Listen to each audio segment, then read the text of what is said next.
KTV Originals। নমস্কার, দেখছেন Kolkata TV digital. আপনাদের সঙ্গে আমি অর্পিতা। বিনোদন দুনিয়ার একগুচ্ছ খবর নিয়ে শুরু করছি এন্টারটেইনমেন্ট বুলেটিন কালার বার। চলুন দেখে নিই আজ কি কি খবর রয়েছে। ফের বিপাকে জনপ্রিয় ইউটিউবার ও বিগ বস OTT 2 বিজয়ী এলভিস যাদব। গত রবিবার তাকে গ্রেফতার করা হয়েছে নয়ডা পুলিশ।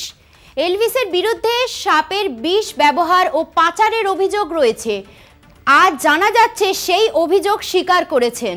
প্রাথমিকভাবে এলভিস যাদব তার বিরুদ্ধে ওঠা সমস্ত অভিযোগ অস্বীকার করেছিলেন, কিন্তু পরে জেরায় পুলিশের কাছে বিষ ব্যবহার ও পাচারের কথা স্বীকার করেছেন তিনি।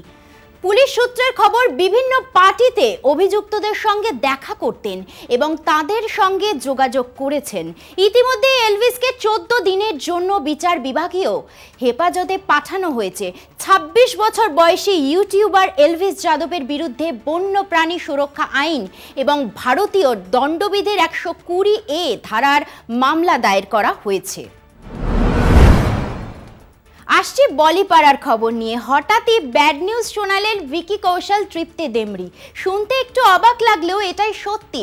আসলে বিষয়টা হচ্ছে, ভিকি তৃপ্তির আগামী ছবির নাম হলো ব্যাড নিউজ। সোমবার সোশ্যাল মিডিয়ায় এই ছবিরই পোস্টার প্রকাশ্যে আনা হলো প্রযোজনা সংস্থার পক্ষ থেকে। এই ছবিতে ভিকি তৃপ্তির সঙ্গে থাকছে পাঞ্জাবি সঙ্গীত শিল্পী অমরিন্দর পাল ভির্ক ওরফে অ্যামি ভির্ক। করণ জোহরের প্রযোজনায় তৈরি হয়েছে এই ছবি। আনন্দ তিওয়ারির পরিচালিত এই ছবিতে গুরুত্বপূর্ণ ভূমিকায় থাকছে অভিনেত্রী নেহা ধুপিয়াও। 2019-এ করণ জোহর প্রযোজিত কমেডি ঘরানার ছবি গুড নিউজ নিয়ে এসেছিলেন পরিচালক রাজ মেহতা। ছবিতে অভিনয় করেছিলেন অক্ষয় কুমার, করিনা কাপুর, দিলজিৎ দোসাঞ্জ ও কিয়ারা আডবাণী। ব্যাড নিউজ এই ছবিরই সিকুয়েল। গুড নিউজ ছবিতে এই একই পদবীর দুই দম্পতির IVF পদ্ধতিতে সন্তান পরিকল্পনা করতে গিয়ে কি জটিলতা হয়েছিল তা নিয়েই ছবির কাহিনী এগিয়েছিল। ব্যাড নিউজেও এরকমই কিছু থাকবে কিনা তার উত্তর পাওয়া যাবে চলতি বছরের 19শে জুলাই, কারণ এই দিনই প্রেক্ষাগৃহে আসছে ছবিটি। কিছুদিন আগেই বাংলাদেশের জনপ্রিয় অভিনেতা জিয়াউল ফারুক অপূর্বর বিরুদ্ধে টাকা আত্মসাৎ ও চুক্তিভঙ্গের অভিযোগ এনেছিল ওপার বাংলার জনপ্রিয় প্রযোজনা সংস্থা আলফা আই স্টুডিওস লিমিটেড। 33 লক্ষ টাকা পারিশ্রমিক নিয়ে প্রযোজনা সংস্থার সঙ্গে অপূর্ব যাবতীয় যোগাযোগ বন্ধ করে দিয়েছেন বলেও অভিযোগ তুলেছিল ওই সংস্থা। পুরো বিষয়টি নিয়ে television and digital programme producers association of Bangladesh এবং বাংলাদেশের অভিনয় শিল্পী সংঘর কাছে জানানো হয়েছিল সমস্যা নিয়ে। মধ্যস্থতার জন্য বৈঠকে বসেছিল অপূর্ব, আলফা আই এর কর্ণধার শাহরিয়ার শাকিল, টেলিপ্যাপ সভাপতি মনোয়ার পাঠান, সাধারণ সম্পাদক সাজু মুন্তাসির। সকলের সামগ্রিক আলোচনার পরে সমস্যা সমাধান হয়েছে।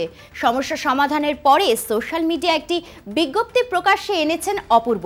বিজ্ঞপ্তি অনুযায়ী বাকি থাকা নাটকগুলো উভয় পক্ষই আর না করার বিষয়ে একমত হয়েছেন। এক্ষেত্রে অভিনয় শিল্পী অপূর্বকে প্রদান করা অগ্রিম অর্থ ফেরত দিতে হবে বলেই জানানো হয়েছে।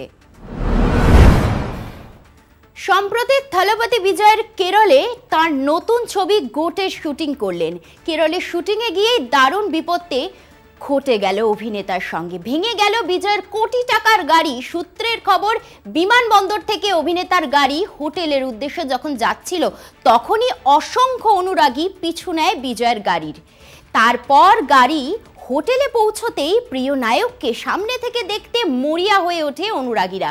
রীতিমতো গাড়ির ওপর ঝাঁপিয়ে পড়ে তাঁরা, যার ফলে ব্যাপক ক্ষতিগ্রস্ত হয়েছে বিজয়ের গাড়ি। অনুরাগীদের তাণ্ডব শুরুর আগেই নিরাপত্তা রক্ষীদের সাহায্যে গাড়ি থেকে বেরিয়ে আসেন অভিনেতা। সোশ্যাল মিডিয়ায় সেই মুহূর্তের ভিডিও ভাইরাল হয়েছে। বাংলা ধারাবাহিক ও টলিপাড়ার জনপ্রিয় অভিনেতা পার্থ সারথী দেব। 4 দশকেরও বেশি দীর্ঘ তার অভিনয় জীবন। লাঠি অথবা প্রেম আমার সহ একাধিক জনপ্রিয় বাংলা ছবিতে অভিনয় করেছেন তিনি। গত বছর বগলা মামা, যুগ যুগ জিও ও রক্তবীজ ছবিতে দেখা গিয়েছে তাকে। একাধিক বাংলা ধারাবাহিকে গুরুত্বপূর্ণ ভূমিকায় দেখা গেছে তাকে, জানা যাচ্ছে গত 9 ফেব্রুয়ারি থেকে হাসপাতালে ভর্তি হয়েছেন পার্থসারথী। দীর্ঘদিন ধরেই সিওপিডির সমস্যা রয়েছে অভিনেতার, তার থেকেই ফুসফুসে সংক্রমণ দেখা দিয়েছে। ইন্ডাস্ট্রি সূত্রের খবর, বিগত 1 মাস ধরে তিনি দক্ষিণ কলকাতার এমআর বাঙুর হাসপাতালে চিকিৎসাধীন রয়েছেন। 68 বছর বয়সী অভিনেতার শারীরিক অবস্থা আশঙ্কাজনক, তাকে ভেন্টিলেশনে রাখা হয়েছে। আজকের কালারবার এই পর্যন্তই। দেখা হচ্ছে পরবর্তী এপিসোডে। আমাদের এই স্পেশাল বুলেটিন কেমন লাগছে কমেন্ট করে জানান আমাদের ফেসবুক পেজে, ইনস্টাগ্রামে, ইউটিউবে এবং এক্স হ্যান্ডেলে। তাছাড়াও ফলো করতে ভুলবেন না আমাদের ওয়েবসাইট কলকাতা টিভি অনলাইন। দেখতে থাকুন কলকাতা টিভি, রাত দিন 7 দিন।